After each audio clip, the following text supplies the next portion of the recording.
todos. En esta oportunidad vamos a tocar el tema de hemorragias de la segunda mitad del embarazo, aunque prácticamente es casi la misma tónica de la primera, de la segunda y de la tercera mitad del primer, segundo y tercer trimestre que antes se denominaba, ¿no? Pero bueno, en esta oportunidad se ha denominado así.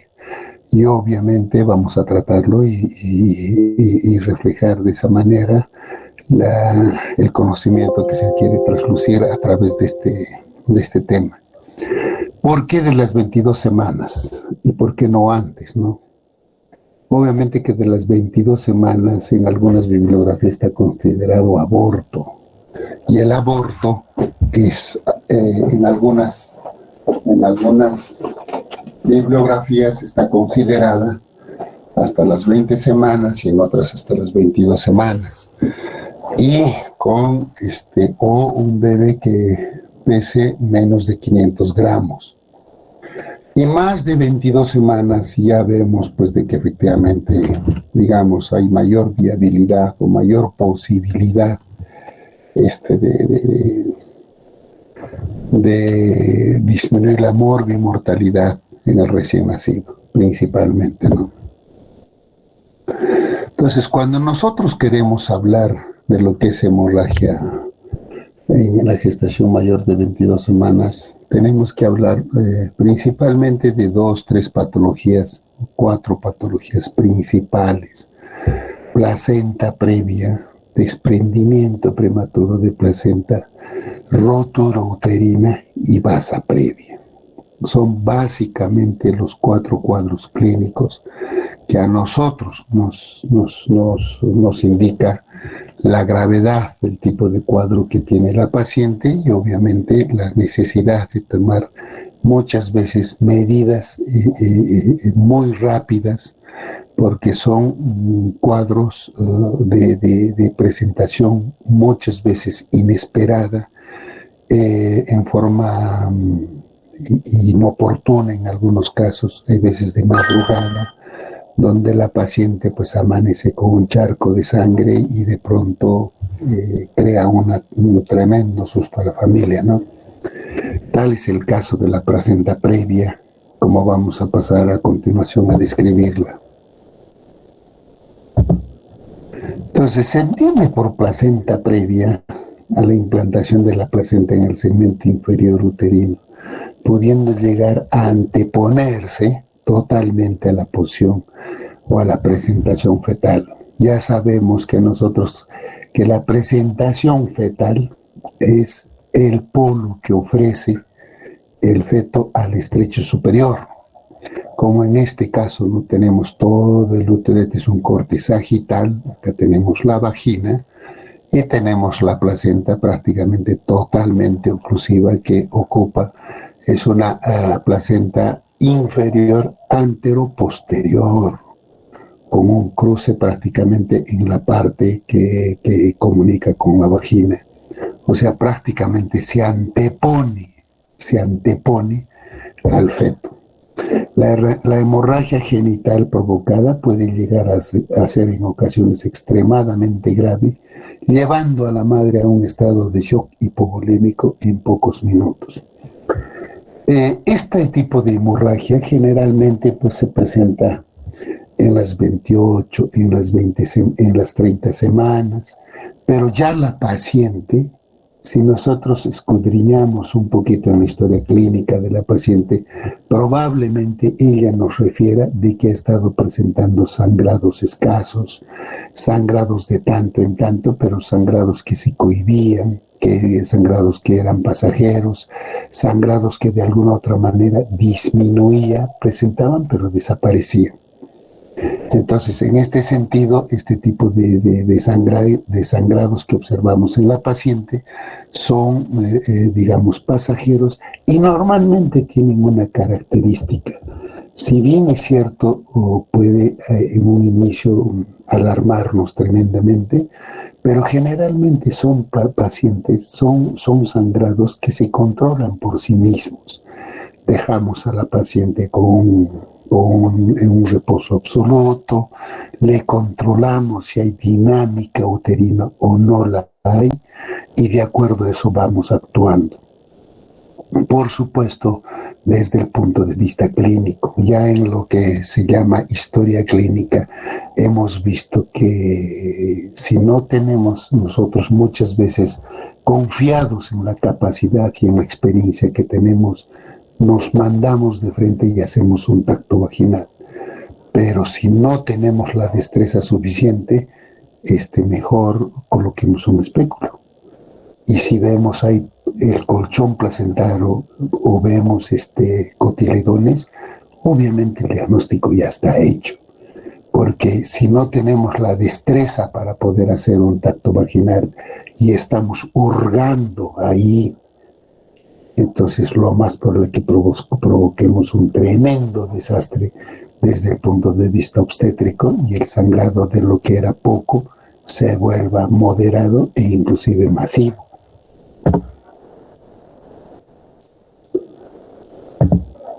Entonces, la incidencia de placenta previa y la causa de placenta previa es como si una de las características justamente de la placenta pues es la capacidad histolítica que tiene para prenderse, por utilizar un lenguaje de tipo gráfico, para prenderse del útero. Y es lo mismo que cuando pasa por decir, en el embarazo ectópico, ¿no? Está ovulando en el derecho y sin embargo observamos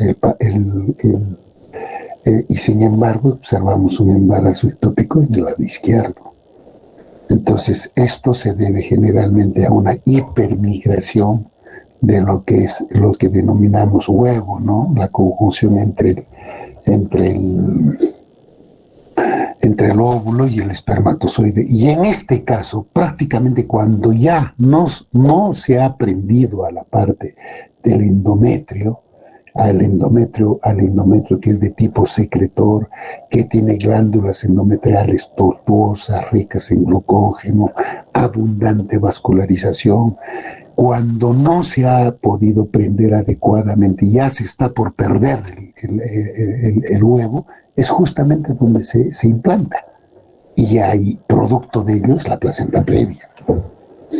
Entonces, la incidencia, vamos a ver pues que diferentes autores dicen que se presenta uno en 250. Esto generalmente son datos del Instituto Materno Perinatal, ¿no? Uno en 250, uno en 230, con Pacheco y Donaire, uno en 111, en el Instituto de la Maternidad, en el Instituto Materno Perinatal de 0,8, 0,9, prácticamente uno de 195 casos.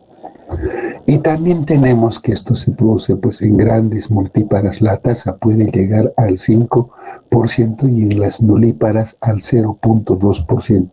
Y ustedes se preguntarán por qué en las multíparas y por qué en las nulíparas el porcentaje es menos. Generalmente se dice que en las grandes multíparas la placenta nunca se inserta en un mismo sitio de la inserción placentaria anterior. Entonces, obviamente que cuando se va a implantar esa placenta o ese óvulo o ese huevo fecundado, al ser una gran multípara, obviamente que el espacio que queda es menos. No así en las nulíparas. En las nulíparas tiene toda la superficie endometrial para poder implantarse y a partir de ahí desarrollarse. Por eso es una de las causas también es la multiparidad y especialmente las grandes multíparas, ¿no? Ahora, también tenemos que este tipo de pacientes puede tener una recidiva, se puede presentar nuevamente. ¿Y en qué porcentaje? En 4 a 8%. También se presenta en el extremo de la vida en mujeres mayores de 35 años. Es 5 la posibilidad de las mujeres mayores de 35 años, es 5 veces mayor la posibilidad de tener una placenta previa. La letalidad materna es menor, del 1%, pero la letalidad perinatal es hasta del 27, del 20%. Esto nos manifiesta a nosotros de que efectivamente va a ser más dañino a la madre, más dañino, perdón, al feto que a la madre, ¿no? Ahí tenemos la clasificación de la placenta previa, ¿no? Tenemos una placenta previa total, ¿no? Una placenta previa total, central, completa, donde prácticamente ocluye el orificio cervical interno. Aquí tenemos el cordón. Una placenta previa parcial, la placenta cubre parte del orificio cervical interno. La placenta previa marginal, donde esa placenta tenemos pues que llega al borde del orificio cervical interno, y la placenta de inserción baja o placenta previa de inserción lateral, el borde placentario, se implanta en el segmento inferior uterino, pero no llega al OSI. Algunos autores le ponen a 2 centímetros y otros le ponen a 5 centímetros. Pero definitivamente todo esto va a meritar en el momento que esta paciente presente el trabajo de parto. ¿Por qué? Porque nos va a permitir a nosotros poder evaluar la presentación y con la formación del segmento, porque acordémonos que en el trabajo de parto el feto hace las veces de émbolo y la musculatura uterina hace las veces de motor.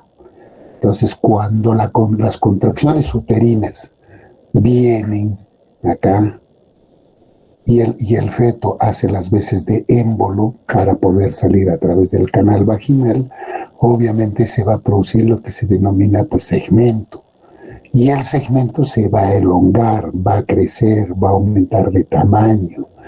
Es aquí inclusive donde quirúrgicamente nosotros hacemos las incisiones para poder realizar un parto abdominal, en el cual pues el segmento es un segmento, como dice su nombre, ¿no? La unión entre el cuerpo y el cuello. Este segmento es delgado, fácilmente suturable, es menos sangrante y se le puede dar a la paciente el chance de poder tener su siguiente parto, darle la posibilidad de que tenga un parto vaginal. Entonces es importante tener presente esto. Entonces, con la formación del segmento uterino, evidentemente vamos a utilizar esa palabra que tan cuestionada, pero al mismo tiempo tan acertada, que se va a producir una migración de la placenta. Pero migración no hay en sí, en el sentido, digamos, figurativo o en el sentido, mejor dicho, real, verdadero. No hay una migración placentaria. Si bien es cierto, al inicio las posibilidades de una placenta previa es mayores, en la parte final del embarazo el porcentaje de placentas previas es menor. Entonces, justamente por el proceso que les digo, en el cual se forma pues el segmento, eso hace de que esta placenta que está inserta de alguna u otra manera suba hacia la parte superior y permita al émbolo ocupar todo el plano de la pelvis menor, y de esa manera se produzca el parto que nosotros estamos a la espera de recibir ese émbolo, impulsado por el motor y por las maniobras de valsalva de parte de la madre. Entonces aquí tenemos la migración, la famosa migración de lo que hablamos, ¿no? El cuello está cubierto por la placenta, es decir, en el 5 y 8% de las ecografías, al inicio del segundo trimestre, nos da esa apariencia que efectivamente está cubierto. Sin embargo, el 95% de estos casos no terminan en placenta previa al término del embarazo. Justamente ¿por qué? Porque ustedes saben que en la primera mitad del embarazo se producen las contracciones de Pinar, que son contracciones donde se producen contracciones en el útero, son contracciones de tipo asintomática y la paciente no los refiere. Pero a partir de la segunda mitad del embarazo se presentan lo que se denominan las contracciones de Braxton Hicks. Estas contracciones son contracciones de tipo acomodamiento. ¿Y el acomodamiento qué significa? El bebé hasta las 28, 29 semanas, inclusive hasta las 30, puede permanecer en podálica, pero por las contracciones de Braxton Hicks. ¿Por qué se caracterizan las contracciones de Braxton Hicks? Porque son contracciones percibidas por la madre, son contracciones de carácter irregular, unas son fuertes, unas son suaves, unas son intermedias, no mantienen una frecuencia, no mantienen una intensidad adecuada. Entonces son contracciones, como vuelvo a reiterar, de acomodamiento. Posteriormente, estas contracciones hacen que efectivamente por la situación de peso y por la gravedad el feto tome la posición que habitualmente nosotros llamamos posición eutóxica. ¿Y qué es la eutóxica? Es la presentación cefálica longitudinal izquierda.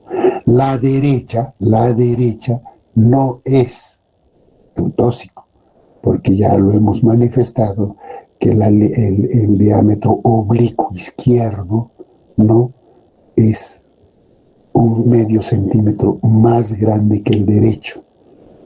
¿Ya? Por eso que en algunos casos, cuando se produce el trabajo de parto en las longitudinales derechas, se produce lo que se denomina distosia de variedad de presentación. Y estando avanzando bien el feto, por utilizar un término gráfico, se traba el parto y no da ni para adelante ni para atrás. Y el feto queda en occipito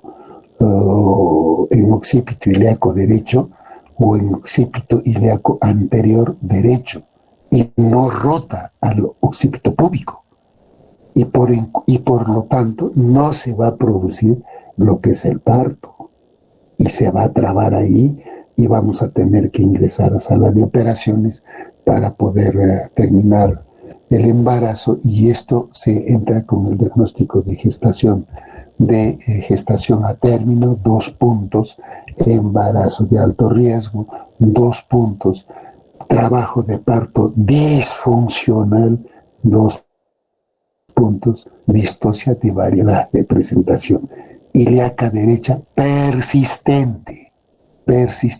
Con esos 4 o 5 diagnósticos, esa pacientita va a entrar a sala de operaciones. Por eso que yo manifiesto de que el lado derecho no es eutóxico, el izquierdo sí lo es. La etiología, bueno, la anomalía en la capacidad histolítica del trofoblasto, realizándolo en un momento posterior al esperado en zonas bajas o en zonas cervicales, lo que justamente estamos hablando. Se presenta, por ejemplo, la inserción en la parte baja, pero no en el cuello. ¿Alguien me podría decir qué pasaría si se implanta en el cuello? Muchachos, ¿alguien me podría decir qué patología constituiría si llega a implantarse en el cuello?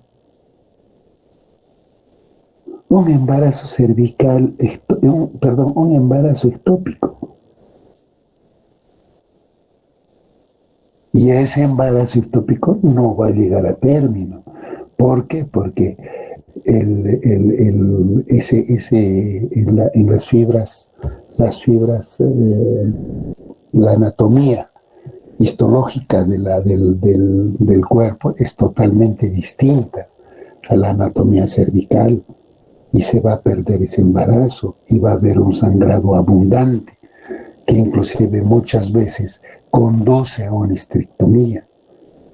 ¿Por qué? Porque el cuerpo 90% está conformado por fibras lisas musculares que tienen la capacidad contráctil y tienen la capacidad postparto de producir las contracciones vivas de Pinar. En cambio, el cuello es al revés, 90% es colágeno y apenas 10% es de tipo muscular. Entonces, cuando se produce un embarazo cervical que finalmente termina perdiéndose, va a haber un sangrado masivo. Y acordémonos que las uterinas, las arterias uterinas, segundas ramas de la hipogástrica, entran a través de la unión del cuello con el cuerpo.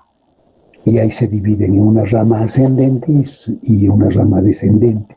Y ahí es por la rama descendente donde se produce el abundante sangrado.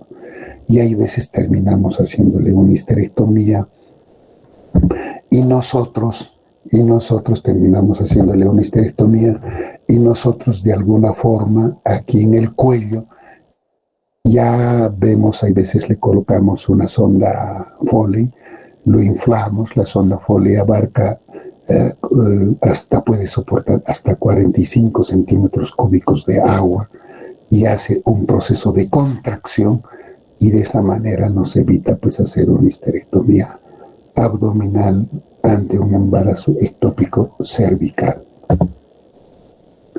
Entonces, esa es la etiología de este tipo. Entonces, antes de que llegue al cervix, se llega a implantar el huevo o el blastocisto, y obviamente a ese nivel es donde se va a producir la placenta previa. Hay una vascularización defectuosa de la decidua o del endometrio debido a traumatismos, cicatrices, inflamaciones o atrofias. También esto mucho tiene que ver con los abortos que haya podido tener la paciente o con los procedimientos quirúrgicos que nosotros hayamos podido hacer en lo que es pues la cavidad abdominal. ¿No? Ahora, las placentas grandes, ¿cuánto normalmente mide una placenta? La placenta normalmente mide entre 20 y 22 centímetros, con un espesor de 2 centímetros, y tiene de 12 a 14 cotiledones. Entonces, la placenta grande se extiende por zonas extensas dentro del útero y que puede, una parte de la placenta puede llegar al orificio cervical. Pero como ya hemos manifestado, por el mismo hecho del desencadenamiento del trabajo de parto, puede permitir fácilmente permitirnos a nosotros atender un parto por vía vaginal. Pero también hay placentas anómalas o lóbulos accesorios, o también lo que se denomina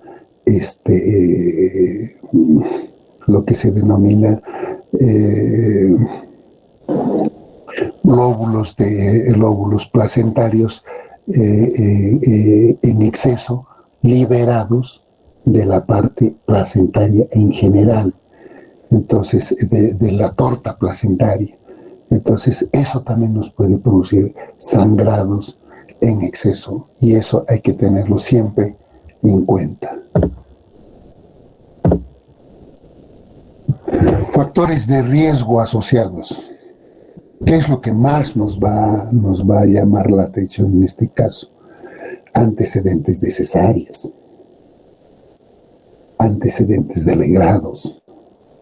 Acordémonos que en nuestro hospital, pues en el regional, una de las principales causas de cesárea es la cesárea anterior. O sea, ¿a dónde estamos llegando, no? Ya al margen de las diferentes patologías que puede haber, situaciones transversas, podálicas, multigestas, embarazos múltiples. Todo, la cesárea anterior está siendo como la primera causa para hacer una segunda o una tercera cesárea.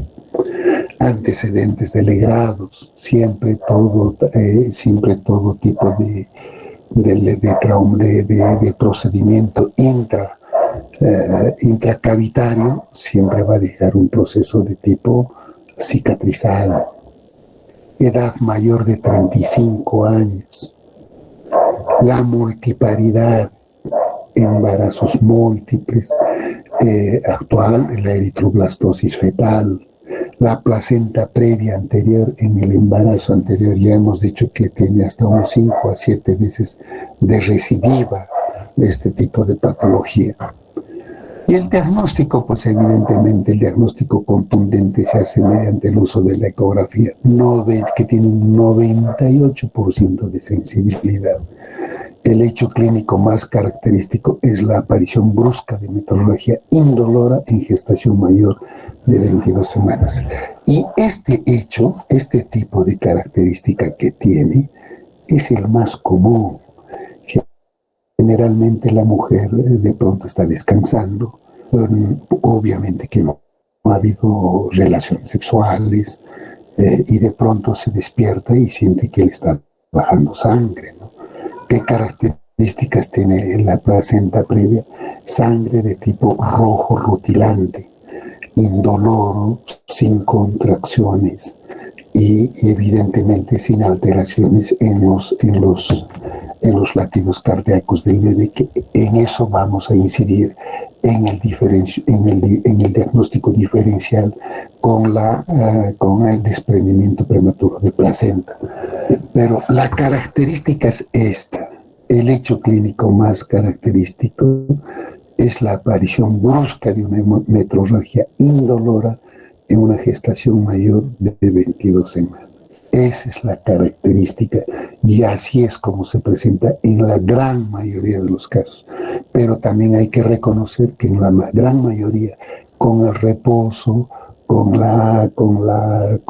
que la paciente haga sus necesidades al pie de la cama o en la misma cama, con la restricción de tactos y su control de tipo neta y exclusivamente clínico o ecográfico, el cuadro va a severo.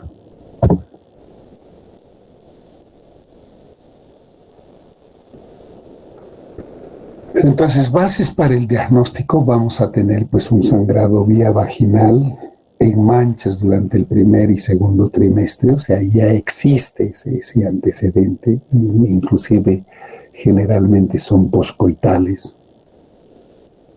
El sangrado vía vaginal frecuente, abundante, indoloro, repentino en la segunda mitad del embarazo. Es así. Esta es la característica típica con la cual se presenta. El útero es generalmente relajado, blanco, blando y no doloroso. Hay dolor en solo el 10% de los casos que se asocian a un desprendimiento prematuro de placenta, que se pueden presentar las dos patologías características y hemorragíparas de la segunda mitad del embarazo. Por supuesto que sí. En medicina, les reitero, muchachos, 1 más 1 no es 2. Entonces, en virtud del cual, en el 10% puede haber un desprendimiento prematuro de placenta. En el 25% de los casos se asocia con signos de inicio de trabajo de parto, con o sin rotura de membranas. También eso hay que valorizar. Generalmente nosotros vamos a tratar de valorizar, pero esto por supuesto con experiencia, ¿no? Normalmente nosotros pues una forma de poder detectar si es una placenta previa o no es que nosotros hacemos un tacto vaginal, colocamos nuestro codo a nivel de la rodilla y con los 2 dedos, acordémonos que los ginecólogos ven a través de los dedos, no ven con los ojos, ven a través de los dedos. Entonces nos vamos a los fondos de saco ¿no? A los fondos de saco anterior, lateral derecho, lateral izquierdo, posterior. Y con la otra mano tratamos de encajar o empujar la presentación hacia la parte baja. Si nosotros llegamos a tocar toda la calota craneana, que es una cosa dura, que es una cosa que resalta a la sensación del tacto, y como también la parte podálica, entonces podemos decir que a través del trabajo de parto y a través de todo lo que va a suceder a posteriori, pueda que esa paciente tenga el chance de poder tener un parto por vía vaginal. Pero si nosotros con esa maniobra no tocamos cabeza, no tocamos nalgas, evidentemente, hay un colchón placentario de promedio. Pero eso solamente lo da la experiencia, muchachos. El 35% de los casos la presentación es podálica o transversa.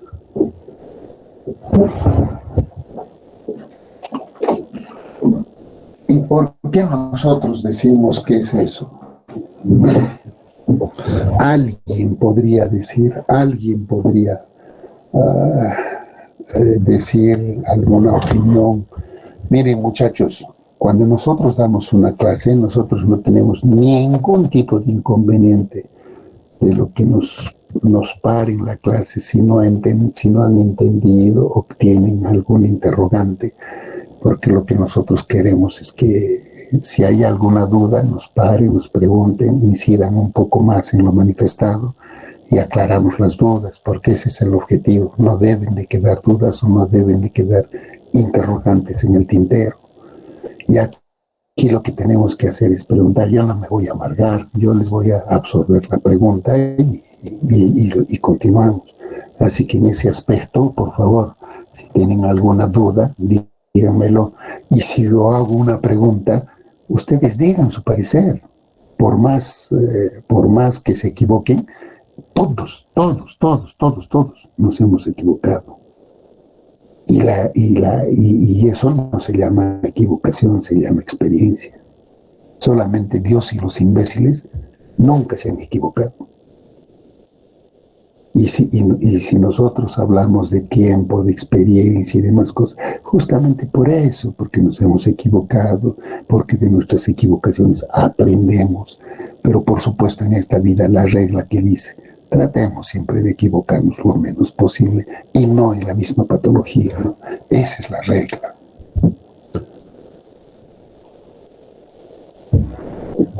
Este punto que vemos acá, es donde dice el 35% de los casos la presentación es podálica o transversa, es importante, muchachos, es importante. Cuando ustedes tienen una presentación transversa, ese feto está por algo en transverso.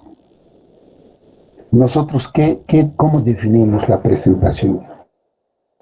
Definimos como la variedad, como es el polo que ofrece el feto al estrecho superior de la madre. Esa es la definición de presentación. Pero si nosotros tenemos algo que está impidiendo que esa cabecita o ese potito ingrese al estrecho superior de la madre, ¿qué es? Una placenta. Evidentemente, lo primero que vamos a pensar, lo primero que vamos a discernir en ese momento es pensar en toda situación transversa que es una placenta previa. Salvo pues que sea un cordón breve, ¿no? Menos de 20 centímetros, y que bueno, el feto también tiene un instinto de conservación. El feto no se va si tiene un circular de cordón, no va a proseguir el parto, salvo que las contracciones sean muy enérgicas, muy fuertes, y de todas maneras se produzca el parto. Pero definitivamente, si no encaja la cabecita en las primerizas, la cabecita encaja en las 35 semanas. ¿Ya? Entonces, si no encaja, no encontramos ni presentación podálica ni presentación cefálica y está en transversa, lo primero que debemos de pensar, lo primero, placenta previa, lo primero. Porque ¿por qué no encaja esa cabeza o por qué esa cabeza debería de estar o en podálica o en cefálica? ¿Por qué no encaja? Es porque algo, que en este caso es la placenta, está ocupando el estrecho superior de la pelvis. Que quede bien en claro eso, muchachos. Otra de las características es que no hay signos de sufrimiento fetal a menos que existan cambios hemodinámicos severos. ¿En qué sentido? En que haya un desprendimiento prematuro de placenta acorde o acompañando a lo que es una placenta previa.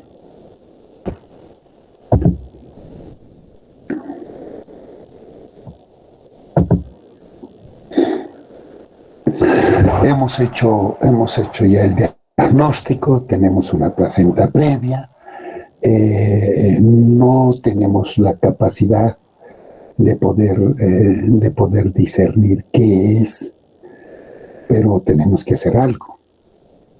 Entonces, ¿qué hacer? Y ustedes se van a ver con este tipo de pacientitas constantemente. Y generalmente cuando somos médicos jóvenes o cuando somos médicos de periferia, toda la parte obstétrica no la queremos ver porque gran parte se caracteriza por sangrado. Y hay veces cuando no tenemos la destreza de poder hacer el diagnóstico, obviamente que esto nos conlleva pues a un conflicto interno, pero no, tranquilos muchachos, sepamos qué hacer. Lo primero ante un sangrado, tenemos que colocarle pues, una solución salina. Si tenemos soluciones osmóticas, mejor todavía. Valoremos la cantidad de sangrado que está teniendo la paciente. Controlemos, si estamos pensando que es una placenta previa, controlemos clínicamente si hay dinámica, no hay dinámica, si la paciente refiere dolor. Escuchemos con el Doppler los latidos cardíacos y veamos y pongámosle inmediatamente un paño, por supuesto de ser posible también un sondaje a la paciente para ver cuánto es la orina y también para valorar si la paciente está entrando en shock o no.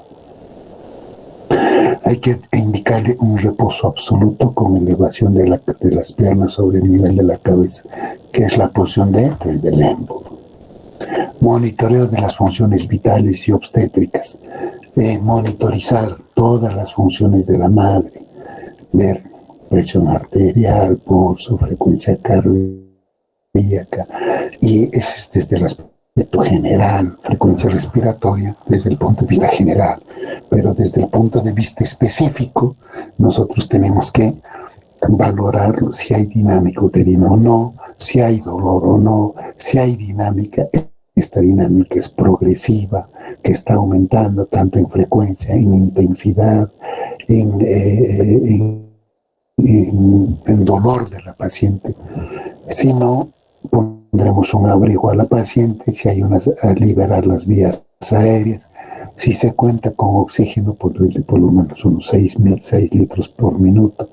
Comunicar, si no es posible, con el sitio de la referencia y referir con familiares que son probables donantes de sangre, porque probablemente, de acuerdo a la cantidad y a la magnitud de sangre, esto sea proclive a una transfusión sanguínea inmediata, ¿no?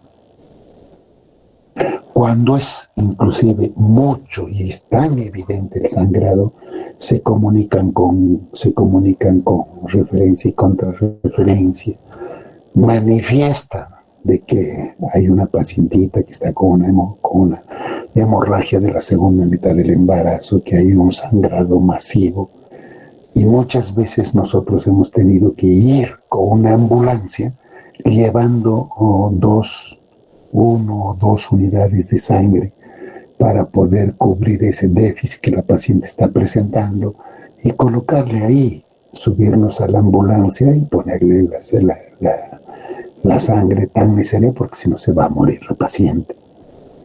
Como vuelvo a reiterar, nunca vamos a saber, si bien es cierto, gran parte de este tipo de sangrado se controlan, pero también hay razones por las cuales la paciente muere. Entonces no duden en llamar, en pedir auxilio, en pedir socorro, y que la ambulancia venga, una ambulancia les dé alcance a mitad de camino y les dé soporte logístico, y de esa manera se haga o se salve, mejor dicho, una mortalidad extrema, como se denomina ahora, a esos casos graves, donde hay grandes probabilidades de muerte materna, ¿no?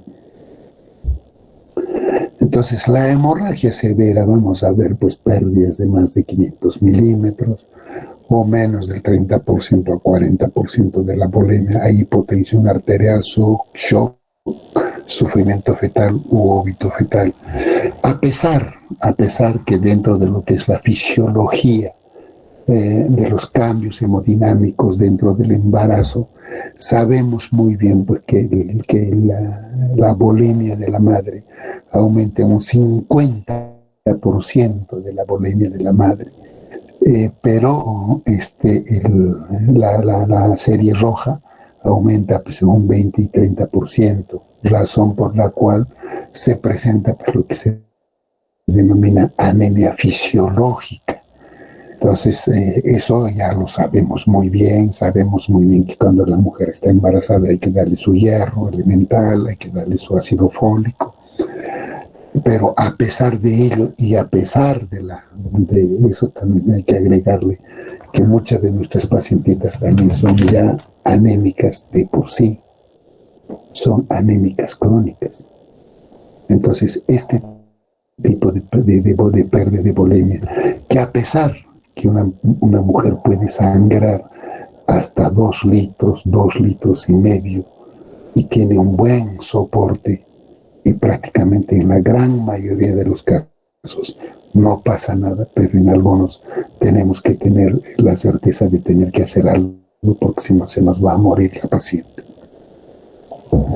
Entonces, si es así, le haremos una cesárea inmediata, una transferencia posoperatoria, y si en casos amerita esta situación, vamos a tener que hacerle una histerectomía si hay un acretismo placentario como patología agregada a la placenta previa. Si la hemorragia es moderada, una pérdida entre el 15 y el 30% del volumen total de la sangre, la pondremos a la paciente en hipotensión supina, disminución de la presión diastólica en menos de 10 milímetros de mercurio, hay un aumento del pulso de 10 a 20 por minuto, sangrado genital moderado. Entonces, si es menor de 36 semanas, el manejo expectante con estado hemodinámico estable y maduración pulmonar con betametasona 12 miligramos por vía intramuscular o dexametasona 4 miligramos intramuscular cada 8 horas por 2 días, recurriremos quizás a una tocólisis condicional ecográfica. Todo depende de la cantidad de sangre que tiene o que está perdiendo, mejor dicho, la mujer. Pero si nosotros tenemos o dudamos que se pueda controlar a la paciente, de frente decidimos la vía alta. Sabemos muy bien que el periodo crítico de un embarazo son las 31 semanas o las 32 semanas donde se produce el surfactante. Pero ya teniendo a 36 semanas de más, se da por terminada. Es la misma tónica que se toma cuando se produce un RPM. Un RPM puede ser temprano, puede ser intermedio, puede ser tardío. Un RPM pues, de más de 35 semanas, con la certeza de un FUR confiable y de un ecografía ecografía confiable en el primer trimestre, damos por terminado superar las 35 semanas. Y aquí es igual. Por eso que en la parte inferior se ha puesto, si es mayor de 36 semanas, pasar y terminar el embarazo como necesario. ¿Para qué esperar más tiempo?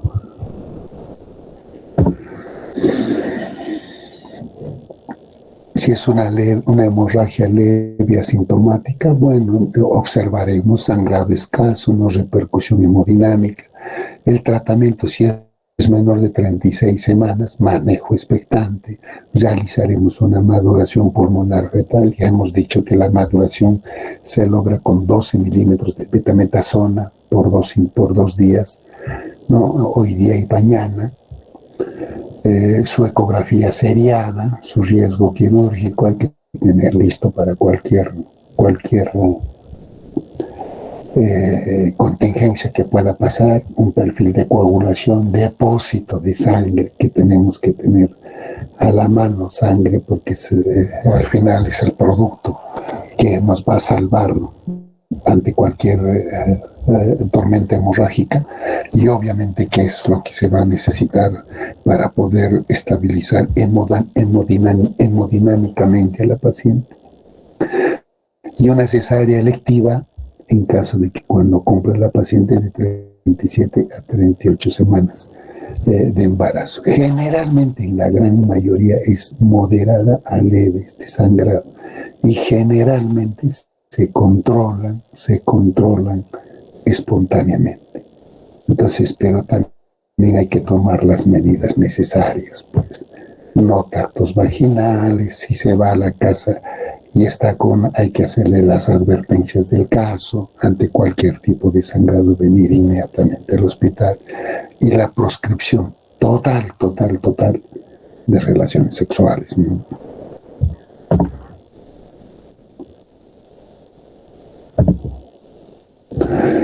Bueno, las complicaciones que tenemos pues de la placenta previa son el acletismo placentario que se puede presentar.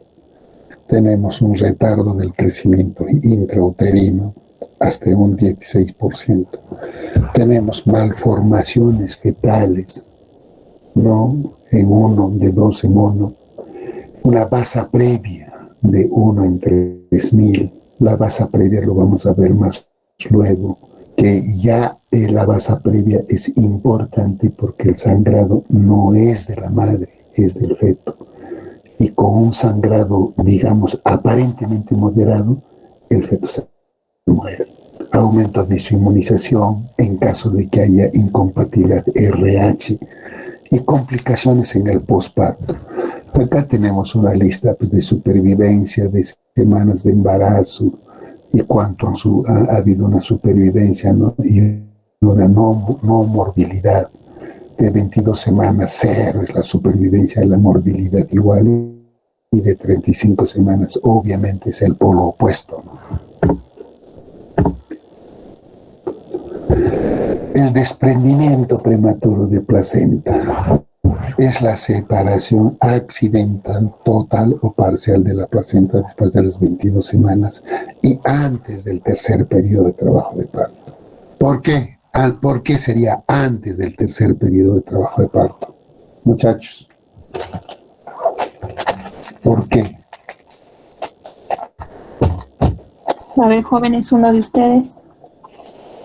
Doctor, sería porque el tercer periodo del trabajo de parto es el alumbramiento, entonces el desprendimiento ya es fisiológico. Por supuesto.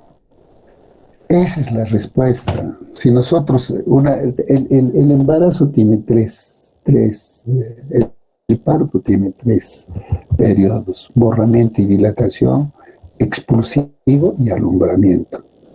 ¿Ya? Y en el alumbramiento se tiene que desprender la placenta. Es normal que se presente, si no, no va a quedar la placenta ahí permanentemente. Está bien la respuesta. Esa es la respuesta adecuada. Entonces tenemos que nosotros que valorar eso.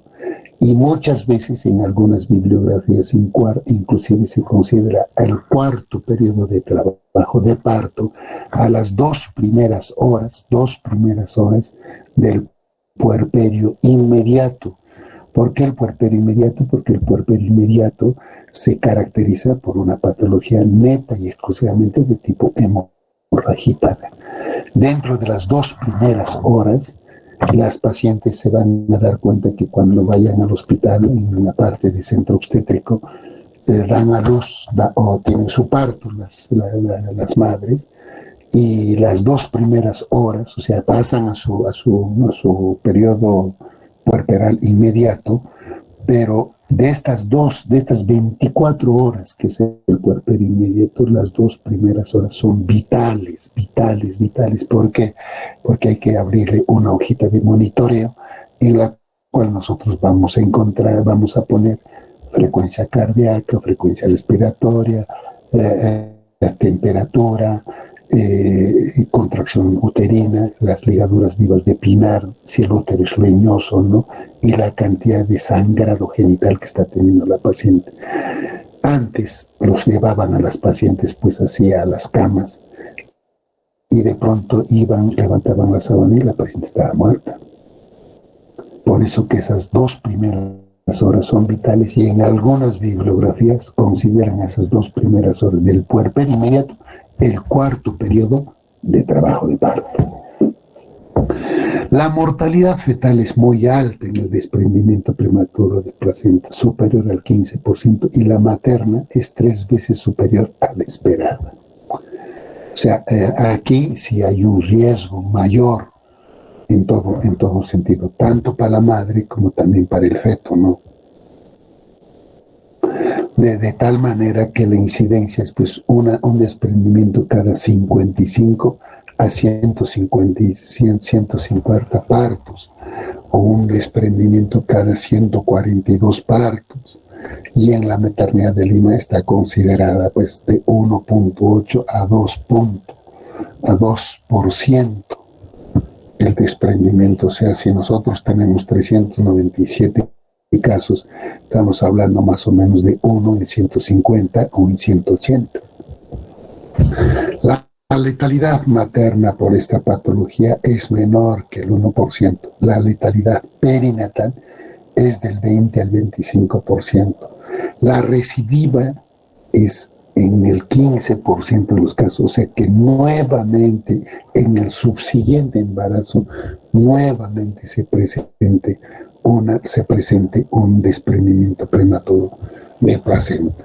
Los productos que sobreviven tienen riesgo de presentar deficiencias neurológicas notables, porque hay veces casi en su gran mayoría hay un sufrimiento fetal agudo. ¿Por qué? Porque el útero no solamente entra en contracción enérgica, brusca, permanente, sino que entra un periodo de hipertonía. No hay periodos de calma, no hay periodos de relajación, y eso conlleva un sufrimiento fetal agudo. Y el sufrimiento fetal agudo obviamente que llega a deficiencias neurológicas notables, y debido entra una hipoxia, una anoxia y relajación de esfínteres, y obviamente hay líquido en puré de arvejas, ¿no?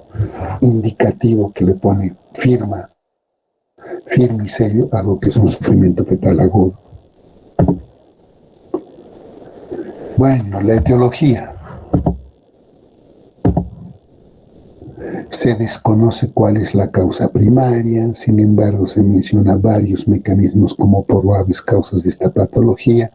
Entre ellos tenemos una ruptura vascular en la decidua basal, que lleva a la formación de un hematoma originado por un trauma vascular. En muchos casos la fuente del sangrado es un pequeño vaso arterial de la decidua basal, y a partir de ahí empieza el aumento del hematoma ese, y que finalmente pues produce el aumento del hematoma retroplacentario, que nos va a llevar a todo ese cortejo sintomático, que es bastante típico, pero que también es de presentación brusca, nos lleva a un sufrimiento fetal, y tenemos que darle una solución de término a este embarazo, porque se nos puede ir la madre y se nos puede ir el feto. Hay aumento brusco de la presión venosa uterina que se transmite el espacio intervelloso.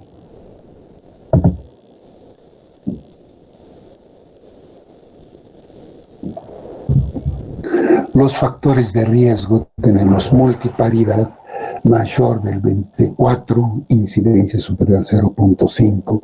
Nuevamente tenemos la edad mayor de 35 años. La enfermedad hipertensiva del embarazo, que se le echa gran parte de la culpa a la enfermedad hipertensiva del embarazo, la enfermedad de las 1000 teorías, que no sabemos a qué se produce, a qué se debe, pero que tiene complicaciones tan severas, y complicaciones como en este caso el desprendimiento pues, de una placenta normalmente inserta, ¿no? Y miren la frecuencia, casi en la mitad de los casos. Gran parte de la responsabilidad es la enfermedad hipertensiva del embarazo. La descompresión uterina repentina en el primer gemelar. Sale el primer embarazo o el primer parto de un embarazo múltiple, y esa descompresión hace que se descomprima o hace que se desprenda la placenta del otro feto. Mucho más aún, y si es ya sea que cada uno tenga su placenta, o ya sea que tengan una sola placenta los dos fetos, de acuerdo a lo que sea pues, el tipo de embarazo típico del embarazo múltiple, vamos a tener esa descompresión que va a llevar a un desprendimiento prematuro de placenta. El polidramis, la sobredistensión uterina, también lleva a una descompresión y también lleva a un desprendimiento prematuro de placenta. Los traumatismos abdominales maternos, los accidentes, 5.7% de los accidentes de tránsito. Por eso, muchachos, cuando tengan ustedes cualquier pacientita que esté embarazada y que haya sufrido un traumatismo, ya sea abdominal, ya sea pélvico, una caída, un accidente de tránsito, un traumatismo, un tropezón, cualquiera sea, siempre esta pacientita, por más que le hagamos una ecografía y aparentemente esté bien la paciente, siempre tengámosla en observación por lo menos 48 horas, porque postraumatismo en cualquier momento puede presentar un desprendimiento prematuro de placenta y se muere el bebé. Entonces, por precaución, cualquiera sea la causa, por supuesto estamos hablando de un traumatismo moderado a un traumatismo severo, ¿no?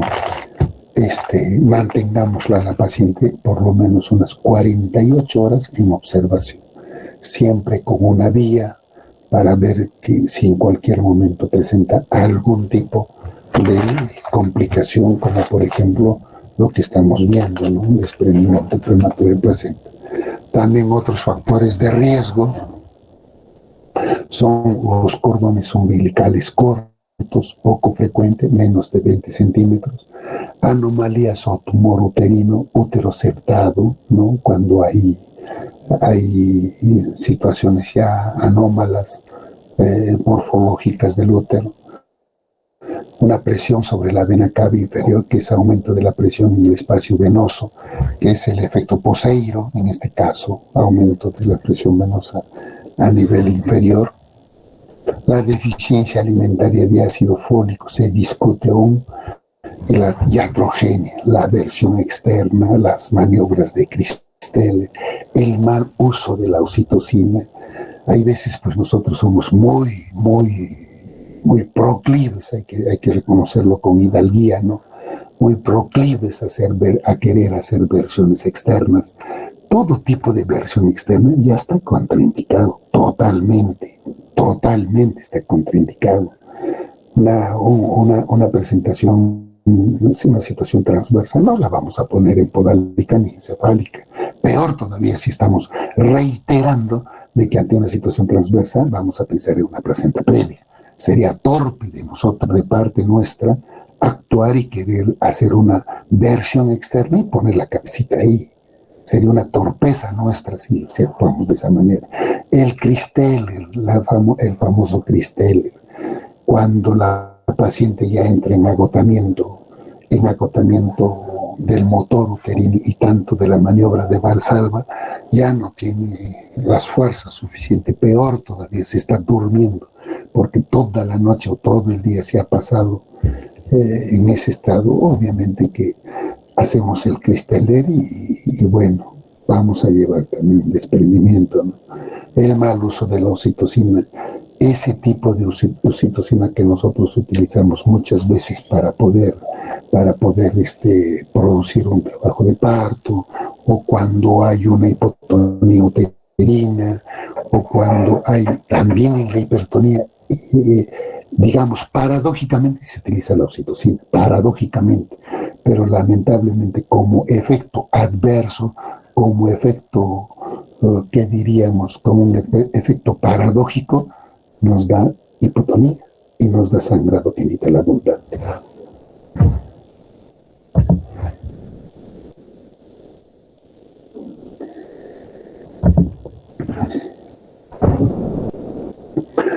La clasificación, vamos a ver grado 0, asintomático, es un hematoma pequeño, detectable al revisar la placenta postparto, y se presenta cuando nosotros a la vista hacemos revisamos bien la placenta, y generalmente a veces encontramos un pequeño coágulo, y eso es producto de un pequeño desprendimiento, pero que no entorpece en nada la hemodinámica fetal, ¿no? Del grado 1 leve, del menos 30% de DPP, escasa, es una hemorragia externa, discreta hipertonía, el feto vivo, pero también puede presentar un sufrimiento fetal agudo.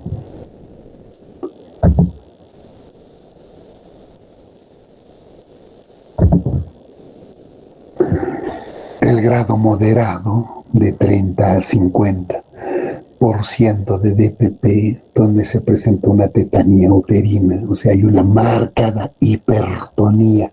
Acordémonos, muchachos, que el útero normalmente tiene un tono. Normalmente. ¿Cuánto es el tono uterino? De 8 a 10 milímetros de mercurio. Durante el trabajo de parto, cuando está en 4, en 5, el tono uterino aumenta de 30 a 35, 40. Y en el momento del expulsivo, el tono uterino mide pues de 50 a 60 milímetros de mercurio. Pero en este caso es mucho más que 60. Está contraído totalmente. No hay periodos de calma, no hay periodos de relajación. Y eso obviamente nos va a llevar a lo que es un sufrimiento fetal o a un óbito fetal. Hay una metrorragia mayor u oculta, y vamos a ver que después que se puede clasificar también esta clasificación por la cantidad de sangre. No hay shock ni coagulopatía, pero esto definitivamente nos va a llevar a un sufrimiento fetal agudo y a una metrorragia mayor u oculta, y nos puede llevar al óbito fetal. Si hay una tetanía uterina o una hipertonía uterina, estaríamos hablando pues que llega a 70, 80 milímetros de mercurio. Por supuesto que eso nosotros no lo vamos a llegar a medir ahora, porque ninguna mujer en su sano juicio nos permitiría colocarle agujas para poder, en el miometrio, para poder medir la intensidad, sino que eso nosotros lo sabemos pues por la gran escuela uruguaya, por los maestros Caldeiro, Barcia y Álvarez, que han hecho de la obstetricia todo un bagaje de conocimientos, y que gracias a ello la obstetricia ha tenido grandes avances, ¿no? Y en todo libro o en toda bibliografía de obstetricia siempre está la gran escuela uruguaya en ese aspecto. Honor al mérito y siempre a los grandes maestros, ¿no? El grado 3 o grave presentación materno, útero tetanizado, muerte fetal, trastornos de la coagulación, se incrementa la posibilidad de una muerte materna, se produce lo que es cuando es una tetanía marcada, severa, prácticamente ustedes le hacen un tacto y capaz la paciente por esa tetanía está en 1 o en 2, a la media hora o a los 20 minutos ya está en dilatación completa. Y se produce lo que se denominan partos precipitados, con descompresión severa. Hasta en eso se tiene que respetar pues la fisiología que es de lo que es un parto. Un parto es todo un procedimiento suave, continuo, permanente, progresivo, que se tiene que producir en el embarazo, en el momento del parto, y que eso muchas veces en el parto precipitado produce una descompresión cefálica en el bebé y que le produce graves trastornos neurológicos. Por eso que el parto, todos los extremos, en este caso de la vida, nos lleva pues a pensar que no siempre son positivos. Entonces, generalmente hay muerte del bebé y si nace vivo, nace con severas alteraciones neurológicas, justamente por la compresión brusca, repentina de la calota craneana del bebé.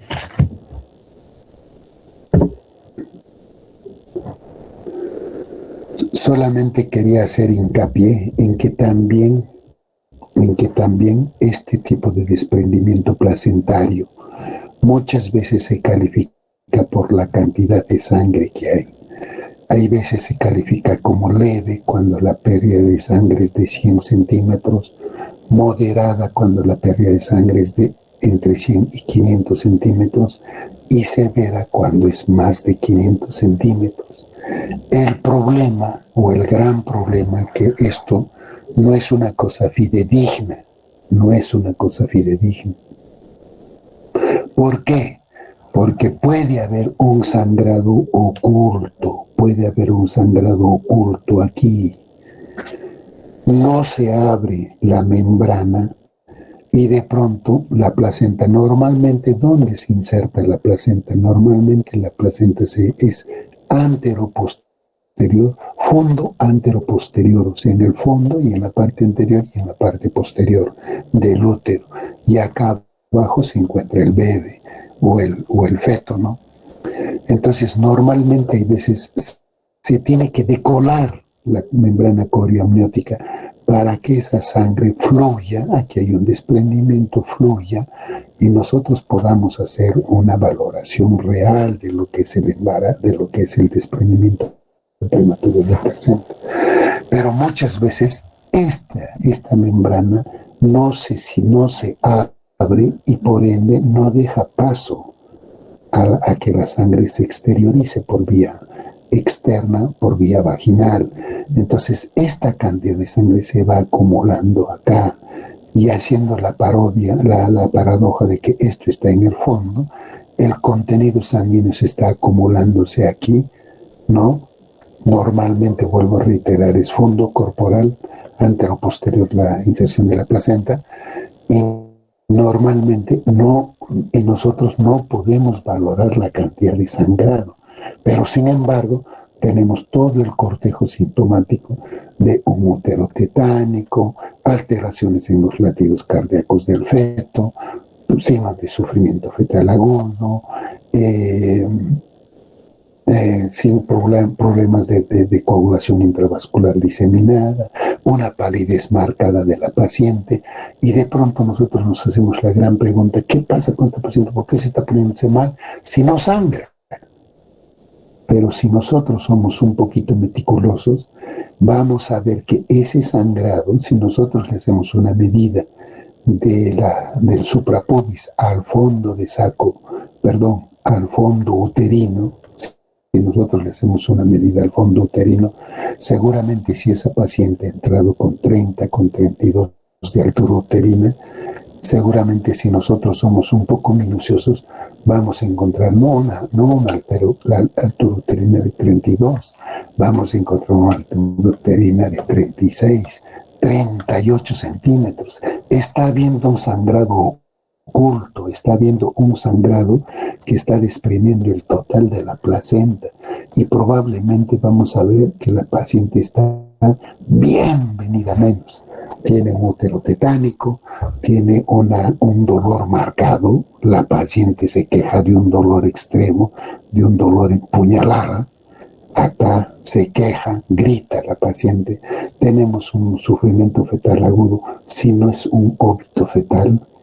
Entonces es importante, por eso que esa clasificación de hasta 100 centímetros en forma leve, moderada hasta de 100 a 500 y de más de 500 severa o grave, no es tan tomada a la real, valga la redundancia, a la real realidad, por en cuanto pues el sangrado oculto nos rompe todo tipo de esquema y sin embargo la paciente se está muriéndose, está muy venida menos y nosotros la única forma que tenemos para poder determinar esto es la medición de la altura uterina. Por supuesto que si nosotros le hacemos una ecografía, vamos a encontrar pues una imagen mixta ahí en el fondo uterino que está separando la placenta de la pared uterina. Entonces, las bases para el diagnóstico es la hemorragia, se presenta un 60 a un 80%. El dolor se presenta en un 45% y la hipertonía en un 34%. Miren, este cortejo sintomático es casi el triplete sintomático que debemos de encontrar en un desprendimiento prematuro de placenta. Hemorragia, dolor, hipertonía. El sangrado vaginal va a ser de intensidad variable, ya lo hemos dicho por qué. Cuando la membrana se ha apartado y fluye la sangre hacia la parte externa, nosotros podemos hacer una evaluación real de esta pérdida. Pero si esta membrana no se abre, hay un sangrado oculto y ese es peor. Y eso nos lleva a grandes equivocaciones, porque hay veces nos basamos en el hecho de que ver para creer, y como no sangra, no nos preocupamos, pero sin embargo la paciente está cada vez venida menos y probablemente se nos vaya si no tomamos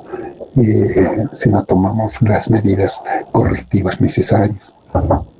El sangrado vaginal es de intensidad variable, el útero es doloroso al tacto, útero poco relajado o nada relajado, es un útero hipertónico, el útero irritable, contracciones más frecuentes que lo normal, o ustedes lo tocan y se pone más duro todavía. Y también presenta pues esto lo que signos de sufrimiento fetal agudo. En el tratamiento de la placenta previa, con feto vivo vamos a proceder a una operación de una cesárea inmediata con posibilidades de transfusión. Acordémonos que el sangrado puede ser masivo. Solo intentar parto vaginal en fetos a término. Si la dinámica uterina no es tetánica, latidos fetales normales, buen estado general materno, no coagulopatías, dilatación mayor de 8 centímetros, amniotomía, ocitocicos agoteo y sedar competidina. ¿Por qué sedar competidina? Por el dolor que refiere la paciente. Pero la experiencia nos demuestra también una cosa que es tácita y concreta, pues. En este caso tenemos de que esa hipertonía, como vuelvo a reiterar o como lo dije más antes, presenta lo que es un parto precipitado. De pronto está con 1, con 2 y a la media hora ya está con 8, a los 45 minutos ya está produciéndose el parto.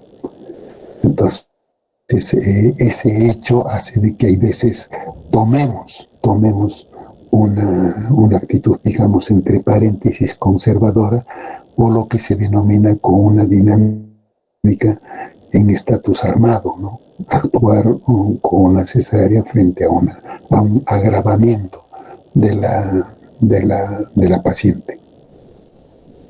Y en gestaciones menos de 32 a 34 semanas, posibilidad de tocólisis y maduración pulmonar si el DPP es leve. Esto siempre y cuando tenganlo presente, si es leve, porque si el DPP es moderado o severo,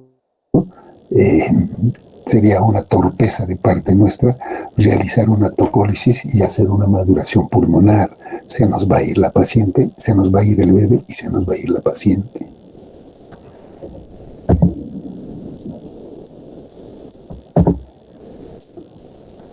Tratamiento de DPP y feto muerto. El óbito fetal indica la gravedad, pues más del 50% del DPP. Esta, por ejemplo, esta imagen es la típica de la que estábamos hablando del sangrado oscuro, del sangrado oculto. Acá tenemos una medida del feto, pero sin embargo acá probablemente por situaciones del coágulo o de la formación del hematoma retroplacentario, que va a aumentar la altura uterina. Por eso que siempre nosotros como gínecos debemos de meter la mano. Si nosotros no metemos la mano, vamos a meter la pata. Y eso es lo peor. Entonces, midamos la altura uterina. Midiendo la altura uterina, nosotros nos vamos a dar cuenta de que efectivamente hay un sangrado oculto. Eso explica el estado general, bienvenido a menos a la paciente, y explica también el óbito fetal. Efectuar una cesárea sin demora, si por ejemplo el feto si el feto ha fallecido, si el feto está muerto y el cuadro clínico continúa, nosotros tenemos que dar sí o sí terminación de ese embarazo. No podemos esperar que ese feto salga por vía vaginal, porque a medida que va pasando el tiempo, el cuadro se va agravando y el bebé fácil puede fallecer o puede morir, la mujer fácil puede fallecer. Entonces, efectuar una cesárea sin demora en casos de atonía, o sea, después, paradójicamente se produce casos de atonía, después de haber entrado una tetanía, el útero se entra en una atonía y no para con nada, no para con misoprostol, no para con masaje, no para con el hielo, no para con oxitóxicos, ya sea oxitocina o ya sea derivados del alcaloide del consuelo del centeno, no para. Entonces hay que llegar a lo que es pues la histerectomía. Hay que hacer una transfusión de sangre total, plasma, fresco congelado, crioprecipitados. Cada 4 unidades de paquete de matriz se administra una unidad de plasma fresco congelado. Si hay plaquetopenia, obviamente hay que dar un concentrado de plaquetas para poder suplir todo ese déficit que está habiendo. Tratamiento del DPP y feto muerto. Si el test de Wilmer o fibrinógeno crítico es menos de 100 miligramos, administrar crioprecipitado que incrementan 5 miligramos por decilitro de fibrinógeno por cada unidad. ¿Ya? Entonces, acá es importante. Por 20, ¿quién diría cuál es el test de Wiener, muchachos? Y es clínico el test de Wiener.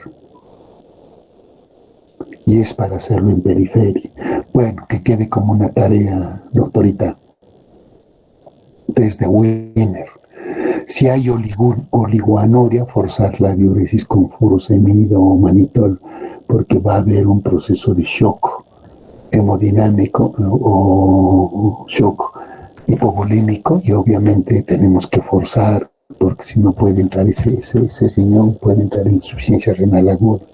Mantener el hematocrito por más de 30% y diuresis de 100 centímetros por cada hora. Y las interconsultas a todo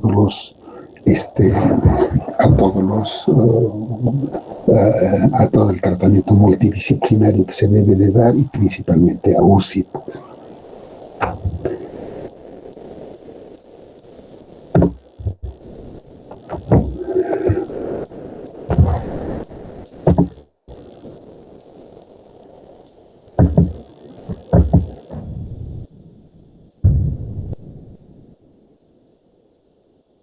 Complicaciones. Bueno, ya sabemos, ya lo hemos reiterado, lo hemos dicho, una anemia aguda, una hipovolemia, un shock hipovolémico, una coagulación intravascular diseminada, una hipofibrinogenemia, una infiltración sanguínea del miometrio, el famoso útero de Courvalier. Este sangrado que existe acá empieza a disociar las membranas, la capa miometrial del útero, y hace y cuando supere el 50%, bueno, antes se decía que era el 50%, ahora se acepta inclusive el 80%, todo por mantener la fertilidad de la mujer, ¿no?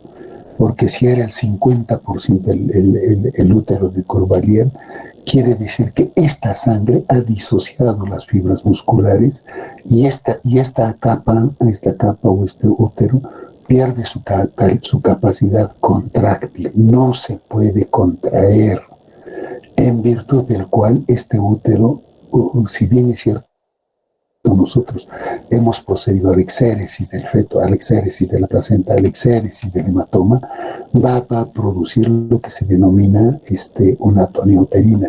Y ese útero de Courvalier, que en definitiva es eso, la infiltración de sangre de las fibras musculares uterinas, nos va a llevar a una atonía porque esta parte del útero no se va a contraer. Y lo que es aquí fisiológico es que se produzca una contracción y obviamente que no haya pues el sangrado postparto que habitualmente hay cuando no se produce la contracción uterina. Se dice que cuando ya es más del 70-80% hay que extirpar el útero, y si no, hacer pues lo que se denomina una técnica de Lynch, que es el adosar la pared anterior con la pared posterior del útero, y de esa manera pues hacer una contracción quirúrgica de ese útero para no extirparlo, ¿no? Para darle chance de embarazos a posteriori a la paciente. Pero si estamos ante una paciente multípara con una fertilidad satisfecha, no lo pensemos dos veces y procedamos a la histerectomía. La operación cesárea más histerectomía se llama operación de porro. Operación de porro. Entonces, el útero de Courvalier, hay una atonía uterina, como hemos dicho, paradójicamente al periodo de hipertonía, hay una atonía uterina muy difícil de controlar. Siempre en la atonía uterina utilizamos una serie de elementos medicamentosos, de elementos quirúrgicos, y si en caso ya esta situación no supera pues la capacidad de solución que podemos brindar en ese momento a la paciente, haremos pues una histerectomía ya en salvaguarda de la vida de la paciente. La insuficiencia renal, justamente por la anemia aguda, hipovolémico, el panhipopituitarismo post-hemorrágico. El pan post-hemorrágico nos va a llevar a qué síndrome? Síndrome de Sheehan. Exacto, síndrome de Sheehan. ¿Por qué? Porque la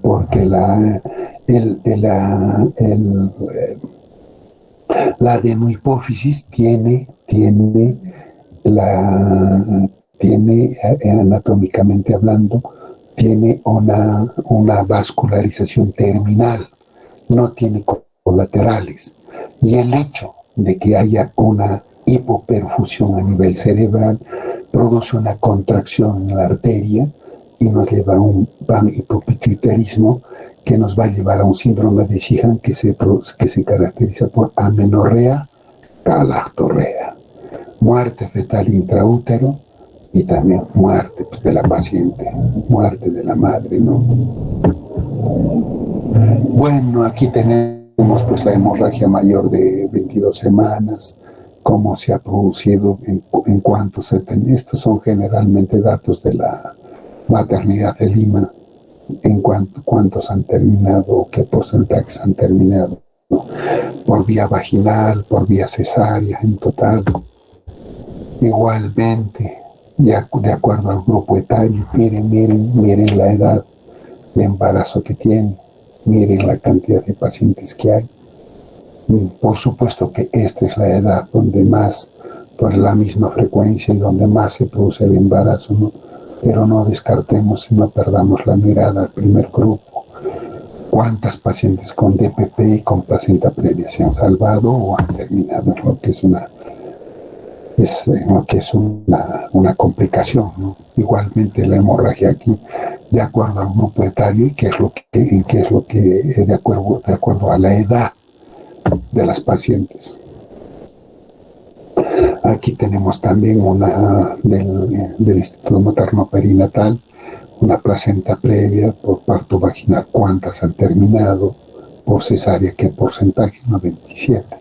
El DPP 4% y la cesárea 96%, prácticamente le han encontrado en la cesárea la solución a este tipo de cuadro, porque obviamente es bastante comprometedor el estado general de la paciente y que nos produzca una muerte materna.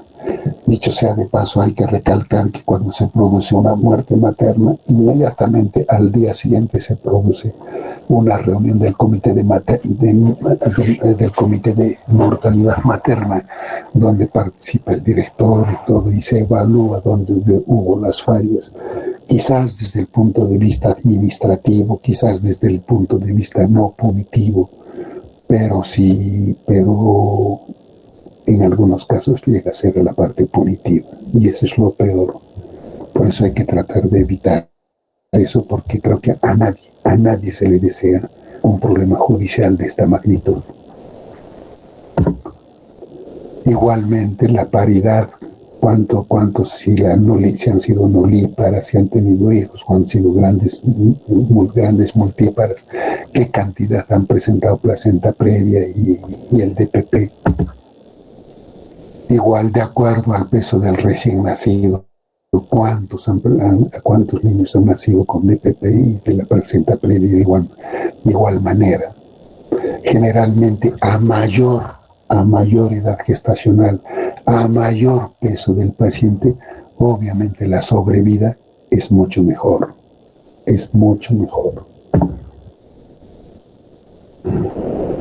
Perdón un ratito, vamos a tocar dos temas que me han quedado en el tintero.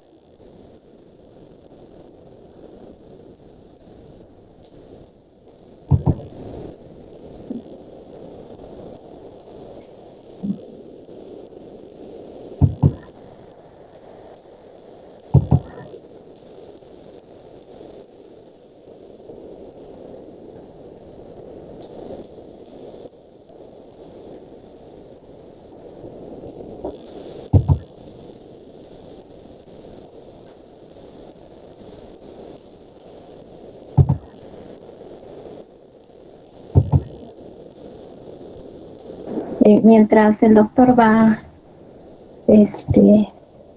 preparando su presentación, solo, doctor, yo quería hacer un comentario, ¿no?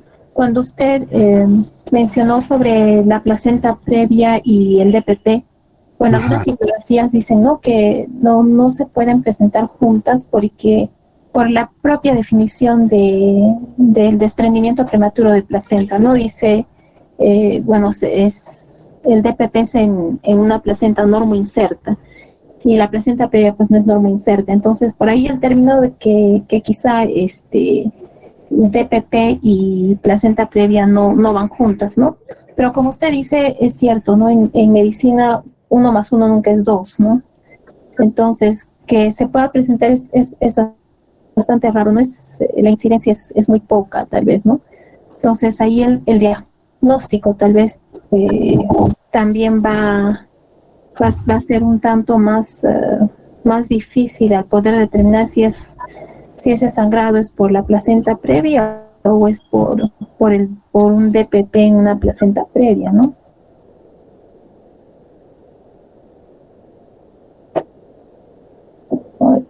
Doctor, ¿me escuchó?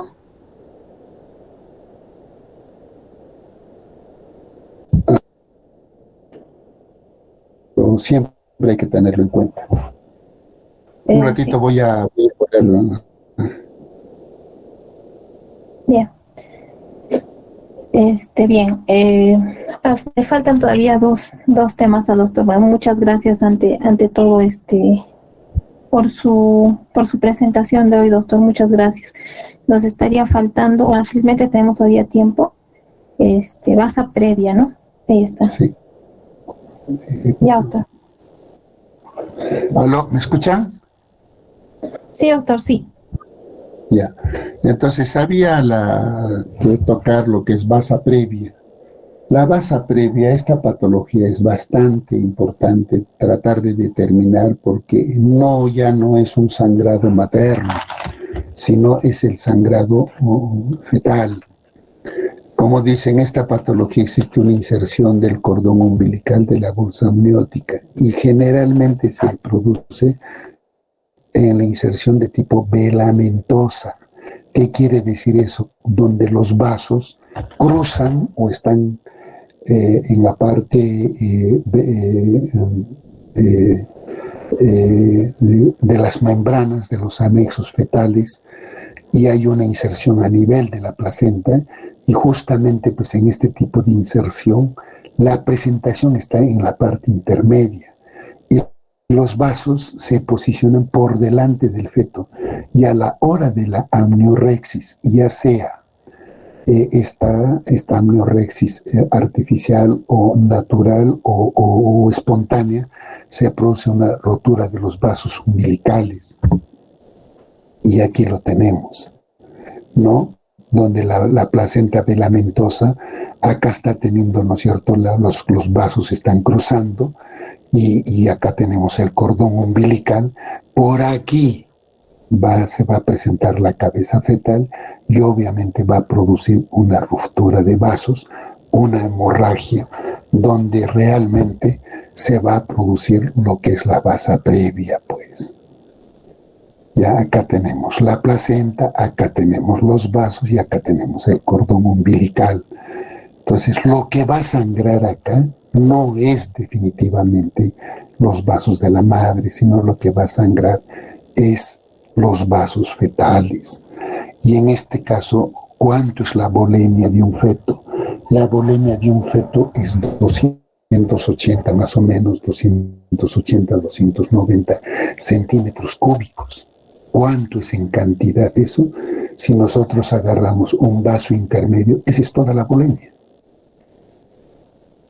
Entonces, lo que aparentemente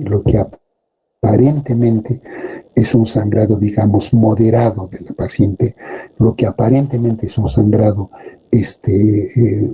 poco que podría ser para la paciente, pero para el bebé es grave, tremendamente grave. La hemorragia, la sangre procede de la sangre fetal, normalmente rosácea o rojo brillante porque aparece mezclada con líquido amniótico. Se produce sufrimiento fetal y se observa que los vasos laten pues, en la bolsa amniótica. Es como, por ejemplo, cuando nosotros tenemos lo que es la prosidencia de cordón. Prosidencia de cordón significa cuando hay el cordón fetal está delante de la cabeza, ya, pero las membranas están íntegras. ¿Y cómo detectamos nosotros? Hacemos un tacto y sentimos el latido fetal ahí. Esa es una prosidencia. Se transforma en prolapso fetal, el prolapso de cordón umbilical cuando se rompen dichas membranas. La administración en este caso, la atención es urgente, definitivamente urgente, porque vuelvo a reiterar, si nosotros tomamos un vaso y de ese vaso es 280 centímetros cúbicos, la volemia del feto, la pérdida de medio vaso es el 50% de su volemia. Y que aparentemente para una mujer gestante ese medio vaso no es nada, pero para el feto es la mitad de su volumen. Se administra oxígeno, la vía venosa con suero fisiológico, el traslado urgente, son la paciente candidata a cesárea, urgente por el sufrimiento fetal. ¿Qué prueba nosotros podemos realizar en este caso? Es la misma prueba, que por supuesto no es con la prueba de la nitracina, porque es otro alimento que se utiliza en ese caso, es la prueba de APT, ya como la sangre del feto es alcalina, entonces es igualito que en la prueba del papel de nitracina, hay un cambio de coloración. Y este cambio de coloración nos dice que sangre no es sangre materna, sino es sangre fetal. Hecho el diagnóstico, generalmente es mortal, porque vuelvo a reiterar, el sangrado ya es de los vasos del feto. Finalmente, rotura uterina. La rotura uterina que se presenta a veces uno en 40.000 partos. La rotura, estamos hablando no de una rotura de una cesárea. Generalmente las roturas pueden ser espontáneas o pueden ser secundarias. Pueden ser primarias, pueden ser secundarias. Las primarias son las que generalmente son mortales. ¿Por qué? Porque prácticamente se produce un estallido del útero, donde la madre pega un grito tremendo y desgarrador, y donde prácticamente el feto repentinamente, de lo que estamos tocando una pera invertida, que es el útero, de pronto tocamos las partes fetales en el abdomen, y de lo que la cabecita ya estaba ya en la parte, digamos, en -1 o 0, de pronto el feto desaparece de la pelvis menor, y todo aparece en la cavidad pélvica, en la cavidad abdominal, y nosotros fácilmente podemos tocar todas las partes del feto. Generalmente desaparecen los latidos cardíacos. Tendríamos que estar en un centro hospitalario con una resolución tremenda. Por eso los grandes centros hospitalarios obstétricos tienen su propio quirófano, tienen su propio personal anestesiológico, y ellos generalmente dan una atención inmediata. Un estallido, una ruptura uterina, que es un verdadero drama obstétrico, si está en el hospital y tenemos todas esas facilidades de tener un centro quirúrgico a la mano, le podemos dar un chance de salvación a la mujer. Caso contrario, es imposible. Se produce la muerte del feto y generalmente la muerte de la mujer. Pero normalmente lo que habitualmente nosotros observamos, se produce la dehiscencia o la sutura de una cesárea previa o por cicatrices previas, capaz de pacientes que han sido sometidas a miomectomías, capaz de pacientes que han sido cesáreadas 1 o 2 veces. Por eso las cesáreadas iterativas más de 2 veces son sí o sí cesáreas. A pesar de que nosotros tenemos, generalmente practicamos la incisión, las técnicas quirúrgicas de Munro-Kerr, que son incisiones de tipo transversal. Cuando practicamos las incisiones verticales, que son las incisiones de Cronin, esas tienden a romperse en forma espontánea. ¿Y a qué edad? A las 37-38 semanas. En las incisiones transversas, no estoy hablando de incisiones de piel, estoy hablando de incisiones uterinas.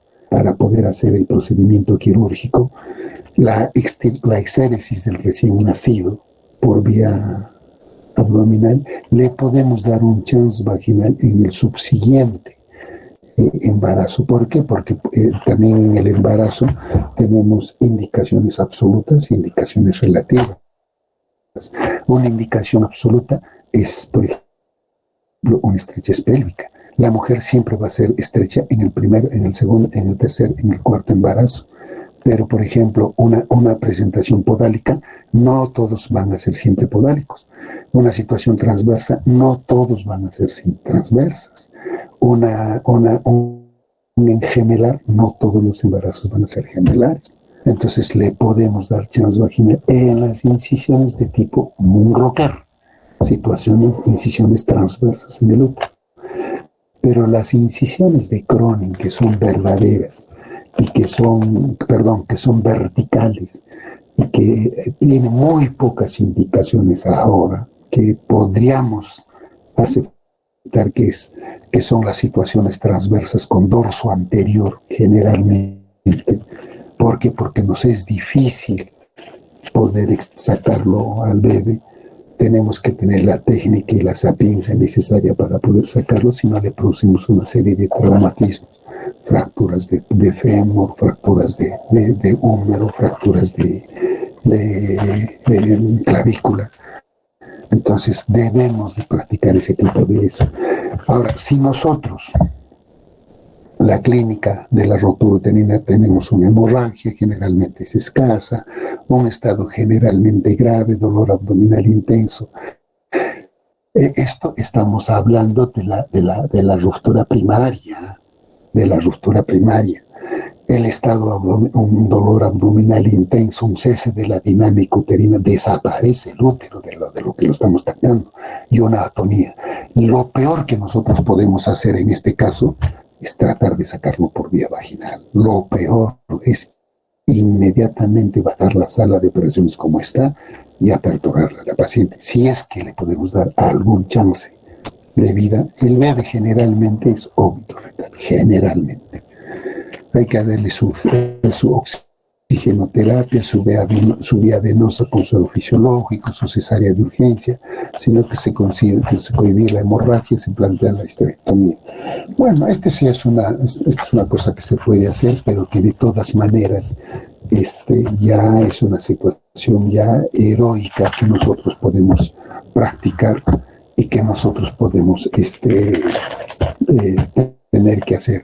Vuelvo a reiterar, las secundarias generalmente nos encontramos en las incisiones de tipo transverso, y como generalmente es un tejido fibroso, muchas veces el sangrado es mínimo.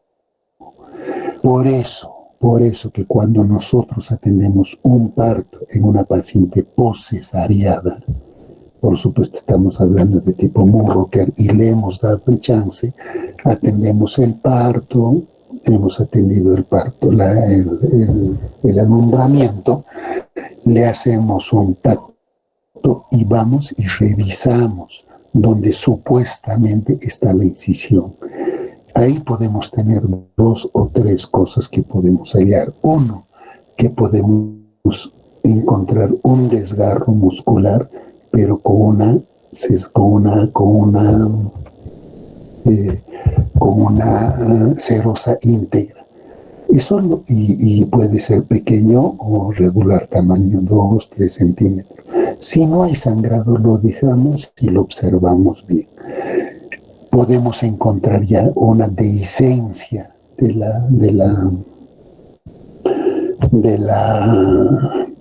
la serosa uterina, y nuestros dedos van a aparecer ya en la cavidad abdominal. Si esta es pequeña, 1 o 2 centímetros, nosotros podemos esperar. Pero si es un poco más, no debemos de esperar y debemos de optar por la parte abdominal y suturar esa incisión, esa dehiscencia que ha tenido esa cicatriz, porque si no vamos a tener pérdida no pérdida, sino salida de epíplum o salida de asas intestinales hacia la vagina. Entonces ameritaría el cierre quirúrgico por vía transabdominal. Muchachos, hasta aquí. Preguntas, dudas, aportes. Jóvenes. Doctor, creo que no me escuchó. Le quería hacer el comentario cuando comentó de la placenta previa y DPP, si se podían coincidir, ¿no? Sí. Bueno, técnicamente hablando, se dice que en una placenta previa pues no podría haber un DPP porque el DPP es en una placenta normoinserta, ¿no? Y como la placenta previa no es normoinserta, entonces por ahí que como que el término no podían coincidir. Pero bueno, como usted dice, En medicina se da todo. se puede dar, ¿no? Se Todo. puede dar. Pero la diferencia ahí sería el diagnóstico, o sea, cómo podríamos en todo caso ver que si una placenta previa está sangrando por el mismo hecho en sí de ser previa o por ser un DPP. Claro, lo que pasa es que nosotros debemos de recalcar, y esto tiene que quedar bien fijo para los alumnos, uno, que en líneas generales, la placenta previa, ¿qué características tiene? Es una placenta, es un sangrado que se presenta en forma inesperada, es un sangrado rojo rutilante, es un sangrado que es indoloro, es un sangrado que no produce contracciones uterinas y es un sangrado que generalmente se cohíbe casi espontáneamente, ¿no? Cosa contraria sucede con el DPP.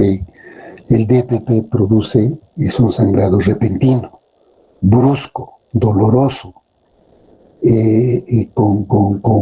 con alteraciones, con presencia de dinámica uterina, con presencia de hipertonía y de acuerdo a la cantidad de desprendimiento, ya sea que puede presentar alteraciones de los latidos fetales que no se presentan en la placenta previa, pero que sí se presenta en el DPP y con la hipertonía que caracteriza. Si nosotros tenemos un sangrado aparentemente una placenta previa y esta presenta una sintomatología paradójicamente con dolor, paradójicamente con inicio, paradójicamente con contracciones uterinas, paradójicamente con alteraciones de acuerdo a la magnitud, entonces estaríamos pensando que se está presentando lamentablemente estos dos tipos de cuadro, ¿no? Que es difícil. En alguna oportunidad, doctorita, he observado el trabajo de parto de una paciente que vino prácticamente en la parte final y era una placenta previa. Salió la placenta y al par de minutos salió el bebé. Sí, ¿no? Uh-huh. Y se presenta, y era una placenta previa, y con un sangrado, digamos, casi dentro de los parámetros normales que nosotros esperamos. En un trabajo de parto normal. Y en un trabajo de parto normal. Pero pasa. Y eso, teóricamente, se ha de morir el bebé y se ha de morir la madre. Pero, sin embargo, mire cómo ha salido el DPP, la placenta previa. Y con trabajo de parto. Y la paciente llegó con 8 de dilatación. Esperamos un rato, salió la placenta y dilató un poco más la contracción y salió el bebé con buen Apgar. Está bien. Claro. En fin.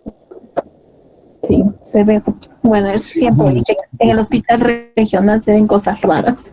Es así. Se ve, como el caso que hemos tenido de una pacientita que al parecer llegó con su síndrome de Hell, que sangraba por todo lado, por la nariz, por las encías, por la venopunción, por la orina, por todo, con un síndrome de Hell cabalgante, prácticamente semi-muerta la paciente. Le hemos entrado a ingresar a operar así, sin anestesia, sin nada. Peor, apenas le hemos quitado la ropa que tenía.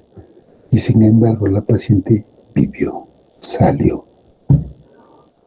cosa que en una pacientita de la ciudad jamás hubiera podido soportar eso, ¿no? Jamás. Y hay veces en ese aspecto hay que reconocer, como dice el doctor García, pues, Dios es cusqueño, pues, estamos más cerca de él, ¿no? Y siempre nos ayuda. Sí, bueno. Muchachos, preguntas, respuestas, preguntas, dudas, aportes. Bueno, si no hay más Sí, hay una pregunta, doctor. A ver. Acá está levantando la mano. Doctor, buenas tardes. Doctora, buenas tardes. Doctora, doctor, quería consultarle. En el caso de una placenta previa, había leído que estaba contraindicado el tacto vaginal. No sé si nos podría aclarar eso. No, el tacto vaginal, por supuesto que en caso de la placenta previa o del DPP. En placenta previa, doctor. Está contraindicado, definitivamente está contraindicado. Lo que pasa es que hay veces nosotros hacemos, digamos, un poco de abuso de la experiencia que tenemos y lo hacemos con conocimiento y sabemos qué es lo que vamos a encontrar. Pero para ustedes que están en proceso de aprendizaje, antes de un tacto, coloquen un espéculo. El espéculo no va a dañar, no se va a introducir por el cuello. Ustedes introducen, o sea, son los pasos a seguir, ¿no? Primeramente es ponerla a la paciente en decúbito dorsal con las piernas levantadas en posición obstétrica. Segundo lugar, hacerle la maniobra de Valsalva para ver si sale sangre o no. Tercer lugar, colocarle un espéculo para ver de dónde está viniendo esa sangre, porque eso también entra dentro del diagnóstico diferencial. Después ya, si nosotros vemos que ya vemos cotiledones, vemos de alguna otra manera un colchón placentario y demás cosas, entonces ya pues llegaremos a la conclusión de que es una placenta previa y no le hacemos el tacto. Por eso decía que hay veces nosotros abusamos, capaz por nuestra experiencia, y le hacemos un tacto. Que quiere que hay que reconocer que eso no es lo correcto. Tampoco es, vamos a estimular que se le haga un tacto a todas las pacientes. Si nosotros tenemos la certeza de que pueda que sea una placenta previa y nosotros delicadamente nos vamos a los anexos, tratamos de introducir la cabeza del feto hacia la pelvis menor y no tocamos la cabecita del feto, más bien tocamos un colchón placentario, evidentemente estamos ante una placenta previa total.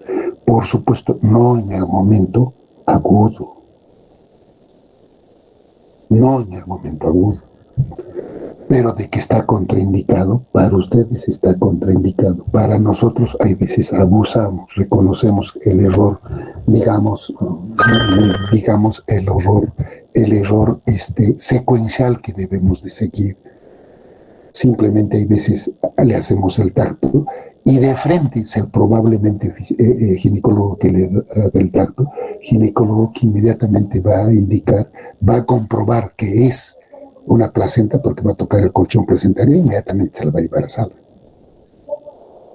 Cosa que hay veces en nuestros pininos no llegamos a diferenciar cuál es el cuello, cuáles son los fondos de saco y la dificultad que tenemos y empezamos a hurgar con los dedos y obviamente que con eso vamos a hacer más daño que beneficio. Si dudamos, pongamos un espéculo. Con eso queda absuelta tu pregunta. Sí, doctor, gracias. No. Solamente para acotar, doctor,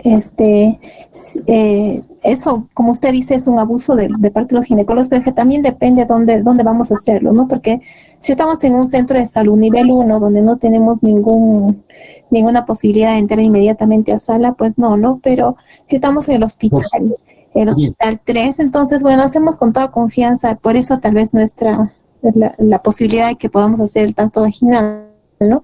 Porque si empieza a sangrar, pues ya sabemos que es un tacto vaginal e inmediatamente entramos a sala de emergencia, ¿no? Pero si eso lo vamos a hacer en un centro de salud, así sea el ginecólogo más experimentado, ¿qué hace después, no?